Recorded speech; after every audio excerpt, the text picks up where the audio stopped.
Fala pessoal, como vocês estão? Vocês estão bom? Hoje é um react um pouco diferente, que é a primeira vez que eu vou estar trazendo um canal de ciências aqui, que é o canal do Pedro Lopes. Pedro Lopes, Pedro Lopes, sei lá. O vídeo em questão é: uma tempestade solar vai atingir a Terra esse ano. Ah, mas você não falou que seria vídeo do Dri e do novo vídeo do Mega Rap? Falei. Mas o vídeo do Dri vai ficar pra amanhã, react do vídeo do Dri, porque hoje eu quero gravar só react pequeno, por isso que eu não vou tentar, eu vou tentar não me prolongar tanto nesse react em si. E ainda assim, hoje vai ser a react da música do Gogeta, do Gogeta mesmo? É Gogeta, eu não lembro. Do Gogeta do Mega Rap. Eu acho que é Gogeta. É Gogeta ou Gogeta? Porque o Gogeta é a fusão das fusões lá, né? Eu não. Eu vou ver depois. Depois eu vejo. Mas bora logo reagir. E por que eu trouxe esse vídeo específico, de 3 semanas atrás? Porque, basicamente, eu faço curso de marketing. O meu professor de marketing, ele tinha tocado no assunto sobre raios solares e tudo mais. E apareceu esse vídeo do Ciência do Dia e deu vontade de assistir. Então, vamos assistir. Play. Se você estivesse olhando para o Sol no dia Se eu, vou deixar com legenda. Vou deixar, vai. 1º de setembro de 1859, a Hum, atividade dele chamaria sua atenção. Ele estava no final de um hum, ciclo que durou uma década, bem no seu período de maior atividade. E por caralho. um misto de sorte e destino, um astrônomo chamado Richard Carrington estava observando a superfície da nossa estrela quando de repente ela explodiu. Em um piscar de olhos, uma Caralho. coluna de plasma maior do que a Terra se desprendeu do Sol, jogando partículas altamente energéticas para o espaço, se movendo a milhares Aumenta de só um quilômetros por segundo. pouquinho. 17 horas e 40 minutos Pronto. depois, essas partículas chegaram na Terra e Caralho. causaram a maior tempestade geomagnética já registrada na Nu. história. Quando as partículas do Sol chegaram na Não, mas Terra, meu a frame maioria rate foi pra casa prótons do e cacete elétrons se agora. movendo a altíssimas velocidades, o efeito delas no campo magnético do nosso planeta foi notável. As Ô, auroras louco. mais intensas já observadas na história fizeram a noite ficar iluminada. Elas Caralho. puderam ser observadas até em São Paulo, que é muito longe dos polos.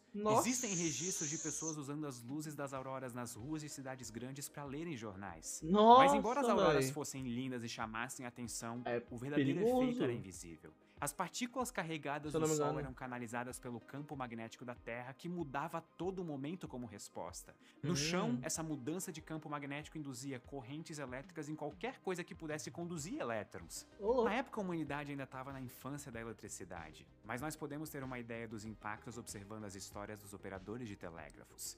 A mais gritante é a dos operadores da linha que ligava Boston a Portland. Por Caralho. favor, desligue a sua bateria por 15 minutos. Tudo bem, estão desconectadas. As minhas também. Estamos trabalhando apenas com a corrente das auroras. Como está a qualidade? Melhor do que com as baterias ligadas. As comunicações entre os Caralho, viado. Nossa, que loucura, viado. Isso? Que. Ó, o nome do evento é Evento em Carrington. Acho que é assim que fala.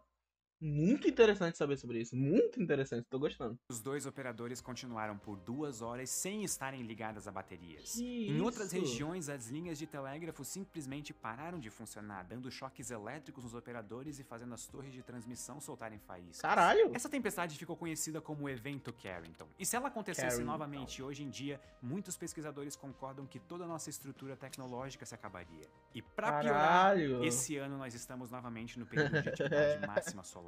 Exatamente. Esse daqui que a gente tava comentando em sala, na sala de aula. Sobre. Tipo, esse evento todo aqui, o evento Carrington, eu não sabia. Tô descobrindo esse evento agora e caralho. Mas o professor tava discutindo que se acontecer isso, a gente ficaria sem as coisas, tipo. Eu não lembro quanto tempo ele falou, mas ficaria por um bom tempo sem tecnologia. E seria, tipo, acho que um dos maiores abalos que aconteceria na Terra. Porque a gente é movido a base de tecnologias. É muito interessante saber sobre isso. Como em 1859. Notícias circulam em todas as redes sociais e algumas delas até afirmam que um novo evento Carrington vai acontecer esse ano. Um Caralho! novo desespero surge e o medo de voltarmos a um estágio de civilização pré-tecnologia abala até os mais esperançosos. Mas o quão realista é essa ideia? Com Só avisando realista? que essas camisetas que eu uso nos vídeos estão Pedro, com frete grátis pra eu todo o Brasil, só que é quero. por tempo limitado. Só clicar na Dá. descrição. De volta ao vídeo. Olha ele com o Barnaby. Sempre que você ouvir falar tempestade solar, Solar. é importante entender exatamente do que nós estamos falando. Provavelmente os dois tipos mais famosos de tempestade solar são as erupções solares Sim. e as ejeções de massa coronal.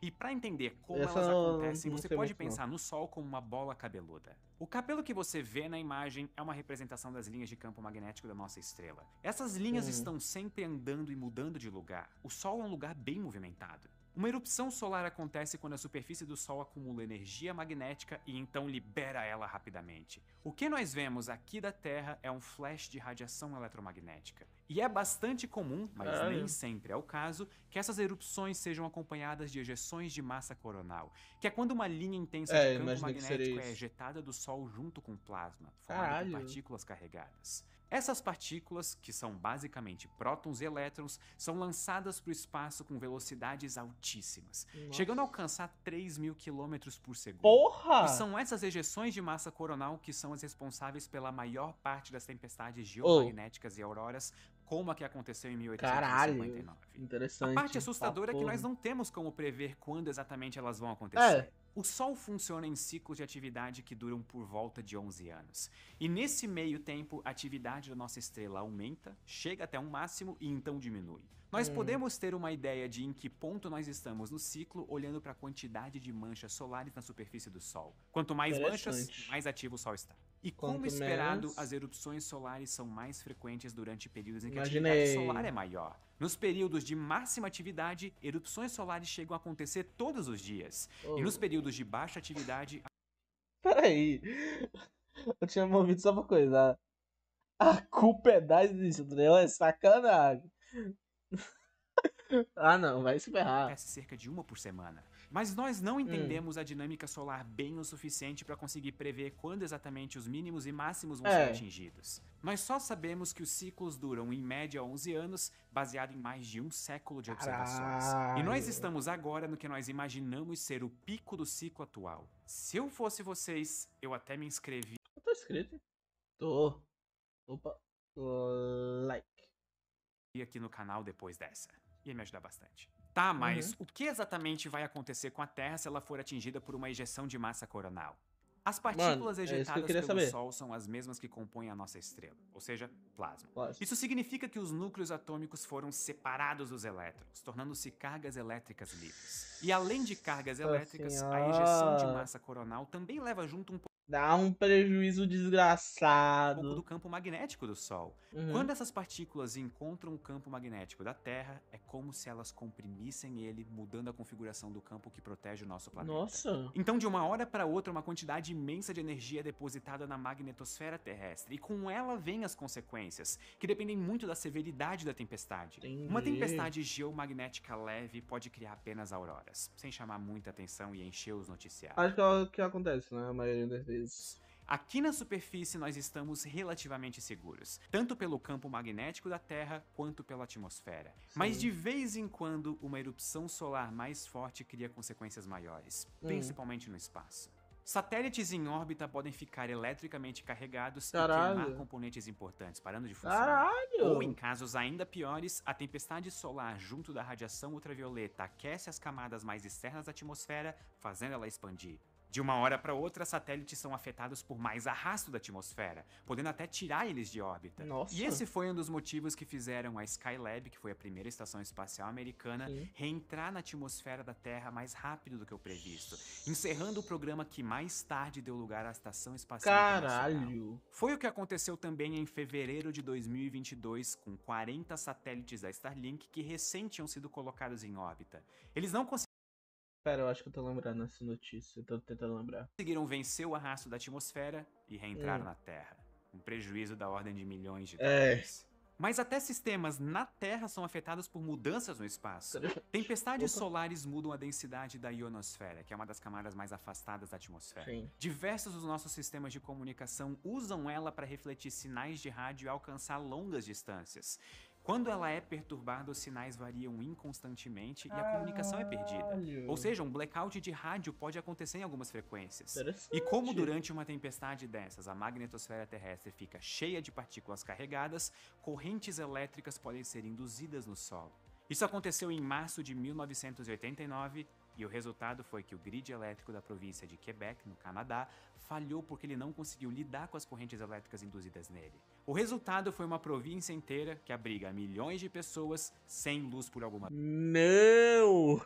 Caralho! Que brisa, mano. Que louco. Isso. Não. Porra, isso acontece hoje? Isso foi em 2000 e quando? Ele falou? 1900 e quanto? Deixa eu até voltar aqui. Ou seja, um blackout de rádio pode acontecer em algumas frequências. E como durante uma tempestade dessas a magnetosfera terrestre fica cheia de partículas carregadas, correntes 1900 elétricas podem ser induzidas no solo. Isso aconteceu em março de 1989. Mano, 89. Onde tecnologia luz era um pouco avançadinha, só que hoje em dia, onde tudo é movido, mano, eu acho que seria um desespero do cacete, mano. Que brisa! Falhou porque ele não conseguiu lidar com as correntes elétricas induzidas nele. O resultado foi uma província inteira que abriga milhões de pessoas sem luz por algumas horas. Mano, horas. Imagina hoje em dia. Isso daqui eu imagino que seja por dias, velho. Caralho. O prejuízo econômico foi calculado em algumas centenas de milhões de dólares. Nossa E essa tempestade Senhora! não teve nem de perto a mesma intensidade que causou o evento Meu Carrington. caralho. E isso nos leva de volta à pergunta que originou esse vídeo. Um evento Carrington pode acontecer esse ano? Ai. A resposta honesta é que talvez. É. Ninguém sabe ao certo. Exato. E qualquer pessoa ou notícia que disser o contrário tá mentindo. O nosso entendimento do É Sol que, tipo ainda assim, não pode nem afirmar nem negar. Porque talvez é só é uma variável, tá ligado? De muito infinitos. Caralho. nos permite fazer previsões de quando erupções solares ou ejeções de massa coronal vão acontecer com precisão. Inclusive, nós hoje sabemos que erupções solares com a mesma intensidade da que causou o evento Carrington podem acontecer até mesmo em períodos de baixa atividade solar. A verdade é que é impossível de prever. Ela poderia acontecer literalmente agora. É. E de fato, uma quase aconteceu há alguns anos. Sério? Em julho de 2012, o Sol sofreu uma das maiores ejeções de massa coronal já registradas. Não. Ela errou a Terra por 9 dias. Se tivesse acontecido uma semana antes, acertaria nosso planeta em cheio. A intensidade da tempestade geomagnética que essa ejeção de massa coronal geraria seria comparável ao evento Carrington de 1859. Nós literalmente nos salvamos por um fio. Alguns estudos de prevenção feitos depois indicaram que caso ela tivesse nos atingido em cheio, nós demoraríamos de 4 a 10 anos para Na moral, velho, que porra! reconstruir toda a infraestrutura que seria perdida. Um prejuízo que é até difícil de imaginar. Sim. Nós geralmente ouvimos falar de prejuízo como um equivalente em dinheiro.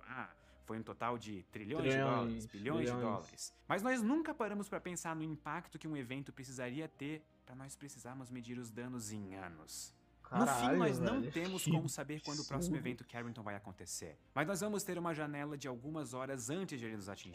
Seres humanos não vão ser afetados biologicamente. Imaginei isso. Nós estamos protegidos tanto pela atmosfera quanto pelo campo magnético da Terra. Mas nós com certeza sentiremos os impactos tecnológicos. Cacete. Olha ao seu redor e tente prestar atenção na quantidade de coisas. Mano, o que a gente ficaria não é desabrigado, que eu... É desabrigado, só que não no sentido de casa. É desabrigado tecnologicamente. A gente ficaria, tipo...